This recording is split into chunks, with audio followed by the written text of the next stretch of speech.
Erin, there's a huge consensus that the bounce we're seeing in this economy right now can't continue, that it levels out and we get some kind of anemic growth. What I think has been underestimated is the degree to which anemic growth can still generate positive returns. Is that your assumption right now as well, that even with low levels of growth, which I believe Pimco is expecting through to 2021, you can still generate decent market returns?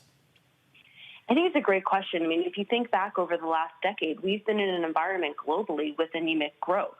Yet we've been in a high-returning equity asset market. So the equity market on average has averaged about 15% per year on about 12% volatility over the last decade, and yet growth hasn't been incredibly strong. And so I think that showed you and really proven to us that you can have sort of high-quality returns in a low-growth environment, particularly amongst assets like the S&P 500, which are highly diversified and geared more towards growth assets and high return on equity investments.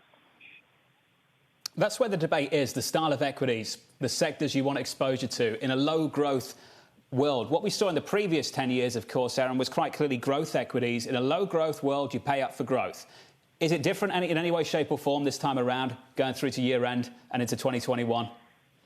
I don't think it's that different. So the sectors that we're really focused on right now are the tech sector, on healthcare, on some sort of sectors in the media space as well, but on these sort of high quality growth sectors that have sort of good balance sheets, low risk of solvency concerns, and are able to deliver growth, well in excess of what the macro GDP environment is giving to us. So the sectors that can grow in absence of high economic growth, I think those are where, the market's really going to continue to pay a premium, continue to sort of put money into, because we're not going to get a lot out of the economic growth over the next sort of 2 to 3 years.